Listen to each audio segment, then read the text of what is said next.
Entonces, la idea es hablar un poquito de cómo se ha configurado todo este tema del conflicto armado, ¿cierto? Cuáles han sido sus causas, sus consecuencias, por qué ha durado todo el tiempo que ha durado, cómo se ha modificado, cómo se ha mantenido en el tiempo. ¿Listo? Hablando específicamente del conflicto armado en Colombia, ¿vale? Entonces, todos ya vieron haber copiado el título. Y entonces, bueno, en primer lugar, pues tenemos entonces que entender, ¿cierto?, que el conflicto armado es un conflicto en Colombia, es un conflicto histórico, ¿sí? El cual pues tiene como unos puntos de referencia, ¿cierto?, a partir de los cuales surge, en los cuales se ha configurado y pues que ha generado esas reivindicaciones centrales de los grupos insurgentes, ¿ya? Y en segundo lugar, pues digamos que es importante comprender si ese lugar que ha tenido el conflicto armado, sobre todo porque hay que hacer una diferenciación muy específica de los conflictos, ¿cierto? Y de los actores que han hecho parte del conflicto a lo largo de su historia, cuáles han sido sus posturas políticas, cuáles han sido sus intereses económicos y demás, ¿vale? Bueno, entonces, dos de los momentos centrales que hacen que se genere el conflicto armado en Colombia es primero, pues que si hay una cultura, ¿no? O sea, tenemos una historia de conflicto bien antigua. Podríamos decir que prácticamente desde la conquista, pasando por la colonia, ¿cierto? E incluso hasta ahora, pues no hemos dejado de vivir en conflicto. Y digamos que uno de los conflictos que ha permanecido y que ha sido como el que ha articulado un conflicto con el otro ha sido precisamente el bipartidismo. Entonces, ese momento histórico en el que los liberales se enfrentan con los conservadores, ¿cierto? Por unas posturas políticas, no porque unos tuvieran y los otros no. O sea, ahí los dos tenían intereses, ahí los dos tenían intereses económicos de por medio. Solamente, pues que los unos estaban peleando, ¿cierto?, por la tierra, o sea, tenían unos intereses eh, de adquisición de tierra, de ganadería, de grandes producciones en el ámbito rural, y los otros estaban empezando a incursionar con el ámbito eh, de la fábrica, ¿sí? Entonces empezar a pensar como la producción y todo lo urbano, el comercio.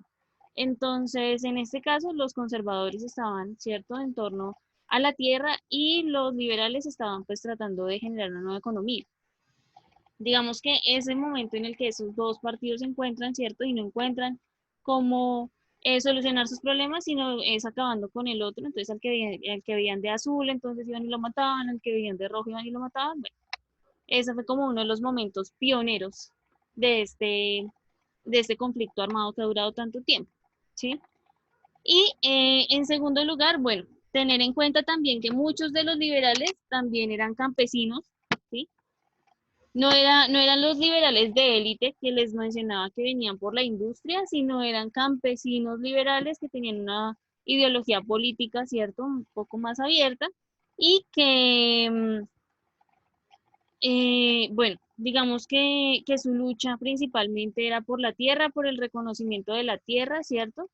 Y por una reforma agraria que les garantizara la propiedad, la producción, la compra de sus productos y cosas, pues sí, o sea, como que fue una lucha central, la lucha por la tierra, la cual todavía pues no se ha visto reflejada al sol de hoy, 2020, no hemos visto que realmente se haga una reforma agraria, ¿cierto? Que beneficie a los campesinos. Entonces, bueno, la imagen que les presento acá es una imagen de los campesinos, ¿cierto? De esas primeras guerrillas, de las primeras guerrillas liberales. ¿Por qué? Pues porque sí siento que es importante que comprendamos el fenómeno de la guerrilla en Colombia como un fenómeno netamente campesino. O sea, los campesinos son los que ven las desigualdades, ¿cierto? En la producción, en la tenencia de la tierra, en la capacidad de vender, de solventar sus productos, de mantener sus familias y por eso deciden alzarse en armas. ¿Listo? O sea, son campesinos, no es que, ay, que otro que llegó y montó la suya, no. O sea, era gente de acá que vio la desigualdad y decidió armarse, además porque se veían perseguidos por los conservadores, ¿no? Entonces tenían que también generar unas estrategias para defenderse. ¿Por qué se ha mantenido el conflicto armado en el tiempo? ¿Cierto? O sea, Colombia, por lo menos en el último y el más reciente conflicto armado, ya en 3 años estaría cumpliendo 80, 70 años, 70 años. Entonces, es muy importante como ver cuáles han sido esas causas, ¿cierto? Cuáles han sido esos elementos que han permitido que el conflicto armado se mantenga en el tiempo. Entonces, hay que tener en cuenta, ¿cierto? Pues que, como ya lo hablábamos, ha sido eh, una historia bastante larga de conflicto y pues que algunos de sus factores pues principalmente han sido. Entonces, encontramos el narcotráfico, ¿cierto? Porque la guerra, o sea, no es que hay que decir es que unos son los buenos y los otros son los malos, no. O sea, yo creo que sí tenemos que ser objetivos en esto y pensar pues que hay dos bandos, ¿cierto? Los dos con intereses.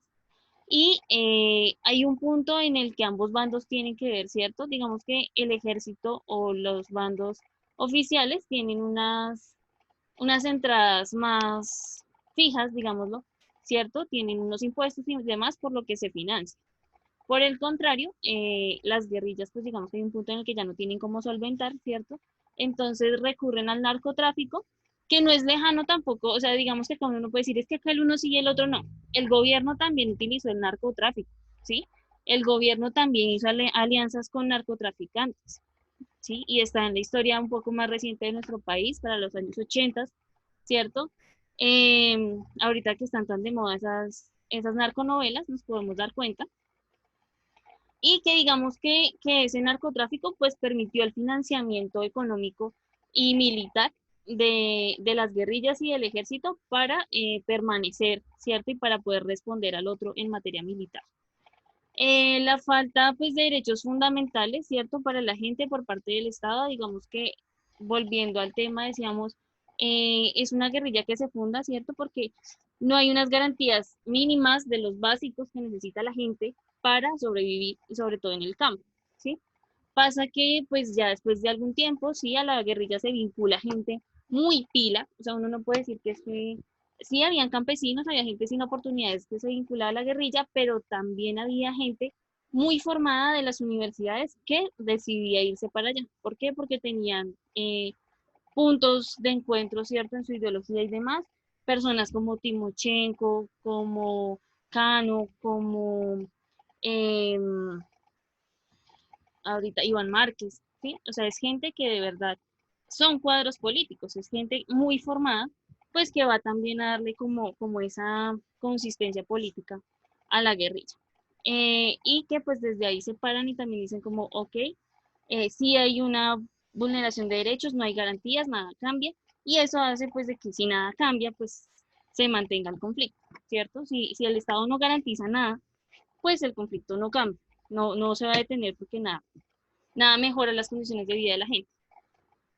Y en tercer lugar, digamos que uno de los grandes factores que hace que se mantenga el conflicto es el hecho de que eh, durante el gobierno de Uribe, mientras él fue gobernador de Antioquia, eh, se crearon las convivir. Las convivir eran como unos grupos de gente que civiles, ¿cierto? Que propendían por el bienestar de la gente de bien y se armaban para ir a perseguir a la guerrilla. Digamos que su principal interés era proteger a los ganaderos, sí, como a la gente que tenía mucha plata y que usualmente podía ser víctima de extorsiones por parte de la guerrilla.